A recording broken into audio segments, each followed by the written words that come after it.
Everybody, I'm Dr. Duck Vong. I'm a world-famous bariatric surgeon. I'm the author of 13 books. I have helped train other surgeons in weight loss surgery. Why is a weight loss surgeon talking about coronavirus? It's because my patients are at risk, increased risk from this coronavirus. So I did this initially to help them, but now I understand that everybody's at risk for this, okay? I was director of bariatrics in Albuquerque, New Mexico at Loveless Hospital. 3 hospital system was my last stint. And so I'm here to tell you about coronavirus. And this is super, super important, okay? I want to explain the disease process first, how it actually kills you. And then I'm going to demonstrate it in a way that you won't be able to forget it and that you will want to share with your friends and loved ones. And then I want to give you the statistics to explain why this is super important, okay? So do me a favor right now, please hit share on this video. This is a super important video. We need to have lots of people watching this and spread this information, okay? All right, so first of all, let's get our definitions correct, okay? The actual virus that we're talking about is SARS-CoV-2. SARS, because this is a SARS virus that we saw earlier. We've had 3. This is the second form of this. SARS, CoV for coronavirus 2. It's the second one. All right, and the disease that it causes is COVID-19, COVID-19, coronavirus disease 19. Coronavirus itself is a group of type of viruses. It's a family of viruses that have been with us for a long time. Now, we are calling this the novel. Novel means new, not novel like you read. A novel coronavirus means it's a new coronavirus, right? SARS-CoV-2.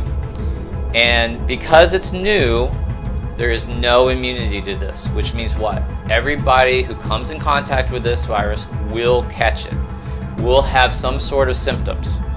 It can be mild. There's actually, we're considering there might be some asymptomatic carriers, right? That's a whole different conversation. 80% are going to have mild case of coronavirus. And remember the definition. By mild, we mean you don't need to be hospitalized. So this is not the regular flu. So anybody who says, hey, this is just like the regular flu. No, it's not. This is, you don't need to be hospitalized. That's 80% of people, okay? 20% of people will need to be hospitalized. Of those, probably about half are going to need to be in the ICU, and of those, about half will need to be on respirators. If you have a huge number, you do the math, we don't have enough respirators. Now, why am I talking about respirators? Because that actually has to do with how coronavirus kills. Let's get into this. So, coronavirus is a respiratory, breathing lung issue, okay? It's a respiratory illness. That's important because if anybody who has respiratory issues already, you're at high risk. If you had a lung resection, if you've had COPD, if you're on oxygen, if you have sleep apnea, if you have poorly controlled asthma, you're at risk, guys. So that's a lot of people. Real quick, there's a direct correlation with coronavirus and bad outcomes. If you have high blood pressure, that's a bunch of Americans right there. High blood pressure is and I'm going to explain why that's important, okay, here in a second. High blood pressure, it's related. I promise it's related. Morbid obesity, that's most of my following. Now, if you've lost the weight, then you're at normal risk. But if you are BMI over 40, you're at a high risk, okay? Older age, but remember that numbers coming down. It's not 80-year-olds. We are warning 60-year-olds about this, and now we're having people in their 40s being hospitalized and people in their 30s dying from this, okay? So this is really, really serious. Okay, so what does this mean? This is a respiratory virus. So remember, this virus is airborne, okay? Listen, it's airborne. And it's also contact. That's how it's transmitted. So if you're around somebody who has the coronavirus and they sneeze and you're within 6 feet and you take a deep breath, you have a very good chance of catching it. Okay? Dr. Vong, I'm an introvert. I'm not around people. If you kiss them, if you hug them, if they breathe on you, if they snore on you, if you understand, it's in the air, right? It's droplets. We think it's droplets. So it has to be droplets as opposed to being aerosolized where it can live outside without being in droplets. This is important because if it's aerosolized, if it's able to survive without being in droplets, then our masks don't do shit, okay? But anyway, eventually this virus has to make its way into our oral airway, this oral airway, okay? Because, and it's a weird, like sometimes we learn anatomy or know about it, but we just don't make the connection. Give me an amen if you've ever studied anatomy, but somehow it just doesn't connect, right? So our mucous membranes, our trachea, our nasal passages, our sinuses all come together in our mouths, goes down our throats, our scrawny chicken neck throats here, and then there's two tubes. One is our esophagus, where our food goes, and one's our trachea, which is where our lungs and our air passes. And that's where you, so people get confused by this. When you burp from your esophagus, your stomach. When you cough from your lungs, your trachea. So this is a respiratory illness. So the virus will make its way into your nose, throat, and then will go into your airways. This is your lungs, okay? All right. So we're talking about your lungs. Now, I want to do a real quick demonstration. So imagine, Dr. Vong, what are your lungs? Right here, guys. Okay, put these here, and actually your lungs actually go up to your clavicles, believe it or not. If you want to be accurately, these aren't quite big enough. But your lungs are huge. So the top of your lungs go up right above your clavicle, your shoulder bone right here. They do. Trust me, they do. And they go way, take a deep breath. Everyone take a deep breath for me. When you do that, your diaphragm pushes down, and your lungs, if you go in your, I might have to jump for this. If y'all can see, way down here, you can feel your ribs. You can feel the bottom of your ribs is right above your belt line. Guys, your lungs go way down here, way down there, past, like almost to your waistline. Those are your ribs. So those are your lungs. Your lungs are huge. So these are small examples. I would really need a bunch all through here, all down through here. You guys get the idea, right? So now you have these two lungs, right? Now watch. Your lungs have little air pockets in them.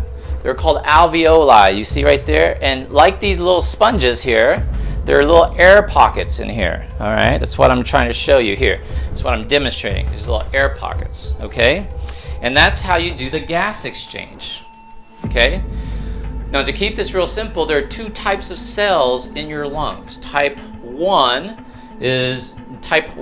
pneumocyte is what does the exchange of gases. So what do your lungs do, right? Take a deep breath. What comes in? Oxygen. Exhale, what comes out? Carbon dioxide, CO2. Well, the exchange between the oxygen and the CO2 is in type 1 pneumocytes. Type 1 lung cells. Okay? Now, obviously, let me ask you this question. How long can you hold your breath for? 1 Mississippi, 2 Mississippi, 3 Mississippi. Maybe 1 minute. Deep sea divers can maybe do 5, 6, 7, 8 minutes. The world record is something like 15 minutes or something like that. But for the most part, most of us, you're talking about holding your breath for about a minute, minute and a half, right? So imagine if your head is underwater. I always tell my patients this story. It's kind of like if your pimp is holding your head in the toilet. If your pimp is holding your head in the toilet, how long could you hold your breath for? Right? Not very long. A minute and a half. First of all, why do you have a pimp? You kind of messed up your life. 2, if you have a pimp, that's God bless you. Sometimes you have to have a pimp in life. That's fine. I'm not judging, not judgy. But why are you pissed off your pimp? I mean, I mean, your life is pretty screwed up.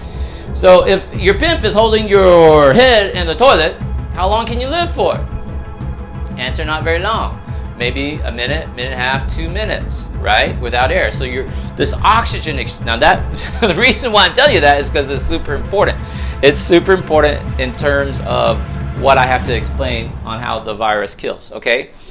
So this oxygen exchange is super important. Now, there's another type of cell, type 2 pneumocytes, that's responsible for producing something called surfactant. Now, surfactant is, imagine like a little layer of like goo that lines, it's a real thin lining of your alveoli, right? And it keeps the alveoli, helps it to collapse and expand. Collapse and expand. Super important. So, you're around somebody that coughed, or you kissed them and they're infected, or you're out and about. And remember, the coronavirus also lives on surfaces. So how long is debatable. Stainless steel might be 2 or 3 days. You know, plastics, wood, it's different. It's anywhere from a few hours to a couple of days possibly. We're not sure. So there's contact. You can, that's shopping cart, that's the rail, that's the whole, you're in the subway, you're holding. You've touched something that someone has touched that's infected. Now, then it has to go from your hand. Then you have to touch your face. You wipe your shirt, wipe your jeans, you know, you hand wash, you kill that little fucker, bacteria, that virus, you kill it, you wash it, then it's gone. Now you touch your face all you want. But maybe you just, you know, because we randomly just kind of do stuff like this all the time. But coronavirus now has made its way, my hands are clean by the way, that has made its way now into your mouth, the oral airway, okay? So now, anyway, it's in your lungs. Now, what does it do? It targets your type 2 pneumocytes. And your type 2 pneumocytes has this receptor called the angiotensin converting enzyme. This is the receptor. Now, why is this important? Because hypertension, have you ever heard of an ACE inhibitor? ACE inhibitor? It helps regulate blood pressure medicine. Now you understand why people with high blood pressure are at risk, because somehow this coronavirus targets this ACE protein, okay? And then it makes its way into this little, guy, makes its way into your type 2 pneumocyte. Now, I don't want to get too technical on this, but basically, it's going to make a bunch. Get too technical on this, but basically, it's going to make a bunch. All right, a bunch of little progeny.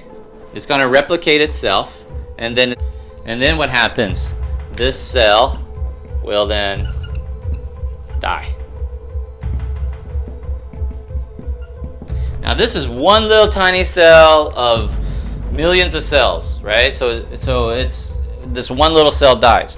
But then what happens? Because the cell dies, there causes a huge inflammatory response. So your body then does a lot of stuff. It sends out a lot of interleukin 1, interleukin 6, tumor necrosis factor, alpha. So your body starts to mount an immune response. And it actually, your immune response, when it starts to rapidly get out of control, is actually how you die. It's your own body trying to save you, ends up really just killing you, okay? So this dies. So the cell dies, and then when the cell dies, there's a huge immune response, and then the alveoli in here. So here we have an alveoli. That's these little air pockets you see in your lungs, okay? These microscopic air pockets here. All right. Your alveoli then brings in fluid. Okay, then fluid goes into your alveoli. Fluid goes into your alveoli and it starts filling up with fluid. And what is that called when your alveoli fills up with fluid? Anyone know? And that fluid is like pus and debris and these response immune modulators. What's that called? Anyone know? So that is pneumonia. It's called pneumonia. And usually this is going to start lower areas of pneumonia. Why? Well, it's gravity dependent. It's going to make its way down low because it's gravity dependent. You're going to see this sort of stuff usually down low. Okay? It's a consolidation is what we call it. This is where it gets serious, guys. So please do me a favor. Please hit share. This is going to be super important. I'm going to do this demonstration real quick. All right? How this really kills you. Okay, now watch me now. So your alveoli, your lungs are filling up with fluid. So I have your lungs here, right? Lungs, your lungs. Your lung, like deep breath, expands, gets smaller. Inhale, exhale, inhale, exhale. It gets oxygen exchange. It's doing what it's supposed to do. Does that make sense? Now, I have for you right here this bowl of water. It has red food coloring, but it's water. Now watch. Exhale, inhale. And suddenly, this coronavirus is going to come in, cause this massive inflammatory response. Watch this. And now your lung gets full. Oh, hell. Look at that. Gets full of liquid. At first, you can still work, all right? It's still working. But watch this. As this progresses,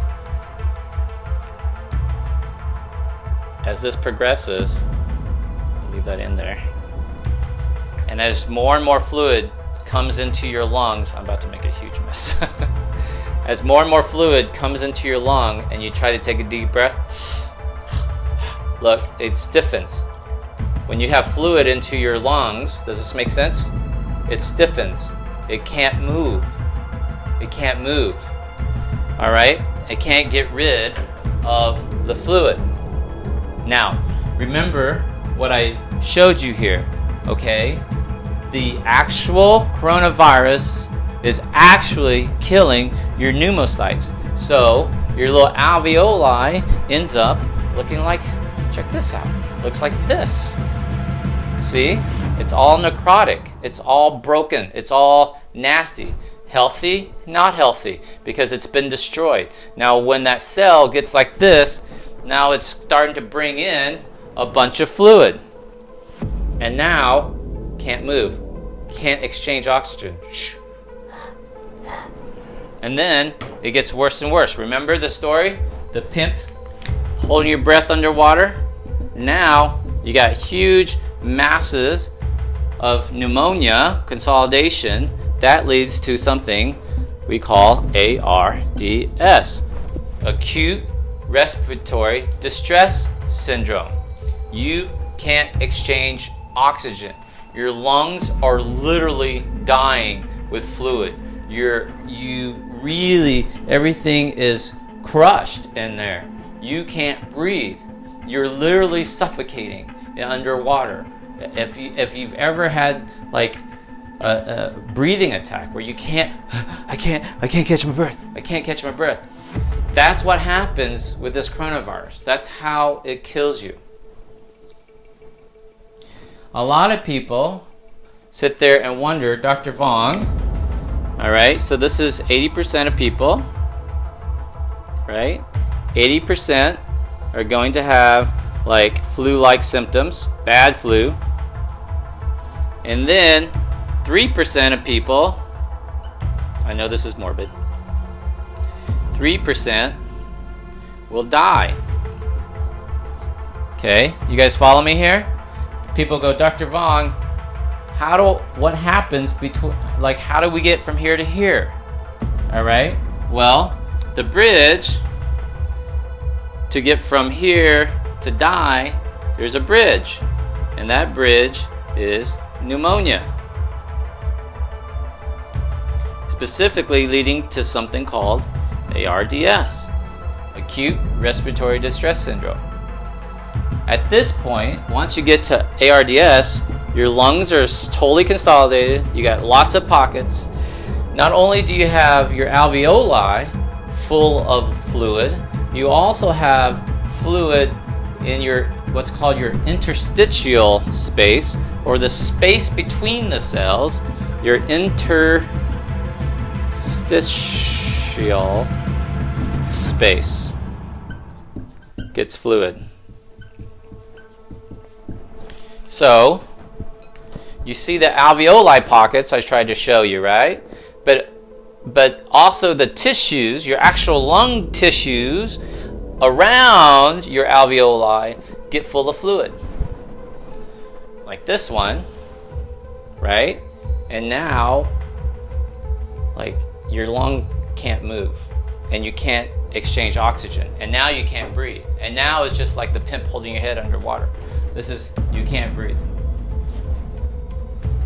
So how do you treat ARDS? Dr. Vong, once you start having respiratory problems, like you can't breathe, you're gasping for air, the timeline is really fast, right? If you ever get to this point, and God bless you, I don't want you to ever get to this point, you or any of your loved ones, but too many of us are about to hear this phrase. Your doctor is going to come in and say something like this: we are really worried that your mom is going to tire out. If you hear that, the next thing that's going to come is, we need to put a breathing tube in your mom. We need to breathe for her. We need to put her on a ventilator. We need to put her on a respirator, because we are worried she's going to tire out. So you're gasping for air, and your muscles will tire out. Your lungs are filling up with fluid, this interstitial fluid as well as the alveolar fluid, creating this consolidation. I can't get enough oxygen. I can't get enough oxygen. And that's how we die. And so the treatment is to put you on a ventilator. We are worried mom is going to tire out, so we put her on a ventilator. We're going to breathe for her. And the numbers are changing, but we think about 50% of the time, half the time you get put on a ventilator, they don't make it.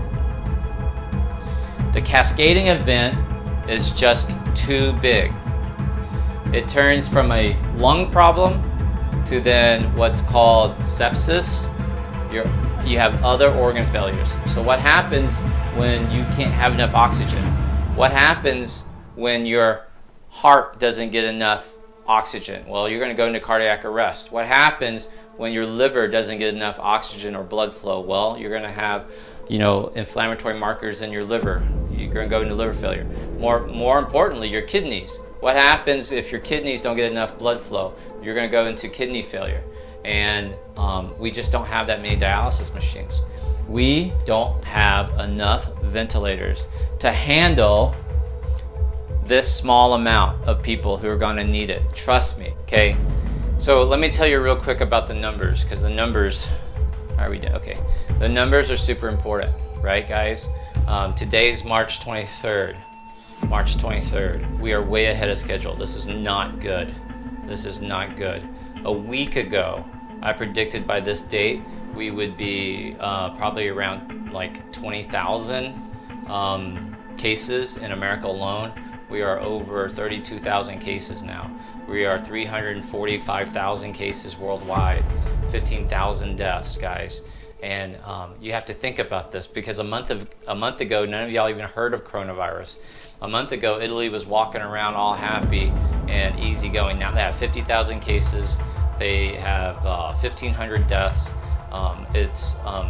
I'm sorry, not five, they have 5,000 deaths. They have a 10% death rate.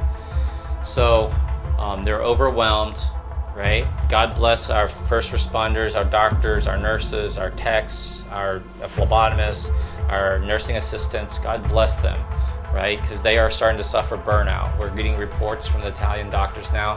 They are really burnt out. They're all working 100, 110-hour weeks. They are stressed out. They're running out of personal protection equipment. They're worried about passing this on to their own family. We have colleagues, we have doctors and intensivists and nurses who have died now not gotten sick, fucker. Like, quit being a smartass. They have died trying to help your family member, and you won't take this seriously. You still think this is a political thing. You still think this is media hype, and they fucking died trying to help your family member. Okay? So the timeline for this, we are just getting started on this, guys. We will not hit the peak until mid-May, May 15th, 16th. And let's make up a number. In the United States alone, we have already passed 8,000 cases in one day, guys. In one day. Imagine if you just keep doubling that number every 3 days, and we're going to be like crazy high. But I'll do the math for you because some people are skeptical, and I'll just make it up. Let's say 100,000 cases in mid-May is the peak. Now here's the thing about a peak. You don't fucking know it's the peak until you start heading downhill. Just like you never knew that was the best you were going to look until you started getting ugly. You didn't know that was the lowest you were ever going to weigh until you started gaining the weight. Like, you don't know what the peak is, right? You understand? So let's say we hit the peak mid-May. That's the projection, mid-May, and let's say it's 100,000 cases. We will be lucky if it's less than 100,000 cases. If it's 100,000 cases or less. I mean, we will be seriously lucky. But let's say it is. Well, that's May 15th. But that means May 16th, you still have 90,000 new cases, in addition to the previous 100,000 from yesterday. And then May 17th is 80,000 new cases on top. Listen, we are going to be in this for a long time, right? So you have to be prepared. I mean, please hit share. This is super important information. You are about to see. This week is going to blow the fucking smithereens up. This week is going to be horrible in terms of numbers of cases. It's going to be exponentially skyrocketing. This is all you're going to see is about COVID-19. These are all the posts you're going to see. Every time somebody posts something stupid about COVID-19, about how coronavirus is overblown, about how, it's media hype, it's fear mongering, please show them this video. Please give them a virtual bitch slap like this and say, Dr. Vong just explained how you're going to die, how your loved one's going to die. Yes, you luckily recovered, but this is your grandmother. And because you didn't take this seriously, because you went to Miami Beach, you did spring break, you partied, you still going to bars and restaurants, you're still not taking this seriously. We do not have a treatment for this, guys. This is what's going to happen. We don't have enough ventilators. It's going to be 12 months to 18 months before we get a vaccination. Too many people are going to die. You cannot count on vaccinations. We don't have a medical treatment for this.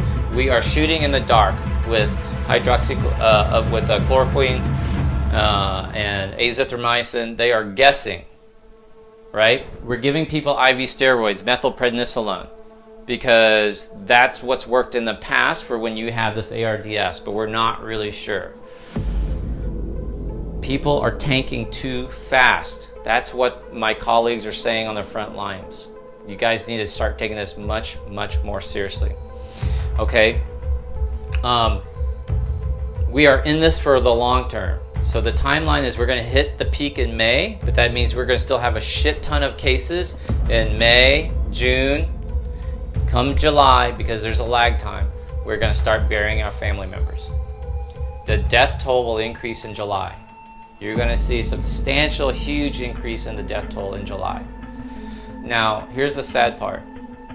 You've been out of work 3 months. Your small business has closed down. You've had to fire all your employees. Your employer has fired you, has laid you off, has told you to go file for unemployment. The unemployment office, you can't get through because the phone lines are totally backed up. How are you going to pay for the funeral? How are you going to pay for the funeral? You're going to do a GoFundMe page like you did last time when your uncle died? Well, good luck with that. Because who's going to donate to your GoFundMe page when everybody's been out of work? This is a horrific scenario. And I'm giving you the best case scenario. I'm giving you the best case scenario. We will hit 1 million cases in the United States. I promise you. Because these numbers are terrifying. We are already at 32,000 cases on March 23rd. By April Fool's, it's going to be terrible. By early April, April 4th, 5th, we'll have so many cases. It's just ridiculous. Please take this much more seriously. Please hit share. Please tag somebody who needs to see this. Right? I'm going to edit down this video. I'm going to show you how this works and how you basically die suffocating from coronavirus. That's the bridge. You don't die from the flu, guys. People are like, Dr. Vong, it's just the flu. No, it's not. It's ARDS. It's acute respiratory distress syndrome. And you're going to overwhelm our hospital system. We cannot keep up. We cannot maintain this pace. We are 2 weeks behind Italy. And we are officially worse off than Italy was 2 weeks ago. We just surpassed Spain. And we are in the 3rd place now. China, don't believe anything out of China. Italy, then the United States. We are in 3rd place. It's not going to get better. We will pass Italy. Italy's overwhelmed. We are worse off than Italy was 2 weeks ago in comparison. We will surpass Italy here very soon. Probably this week. We will probably surpass Italy this week in terms of the number of cases. Not the number of deaths, because their death rate is 10%. Our death rate, luckily, is about 1.3%. But 1.3% of a huge number is huge. 1 million cases, right? 10% death rate is 100,000. That's Italy. 1% death rate is 10,000. That's us. 2% death rate is 20,000 people. That's where we're headed. 20,000 people off of just 1 million cases. Now, what happens if it's 10 million, 100 million? Yes, that's how many people can catch this. I think Italy's population is only 60 million. But we have 350 million people in the United States alone. 7.7 billion people on this planet. And mark my words, I'm worried about India. No one's talking about India. India, a week ago, had 100 cases. Now India is 400 cases. And you have to think about the infrastructure of India. They have these huge slums where people live in shacks next to each other, piled in there. What's going to happen when coronavirus hits India hard? India's going to fly by all of us. Trust me. They're going to be overwhelmed. So, if this video has been helpful, please share. I'm Dr. Duckmore.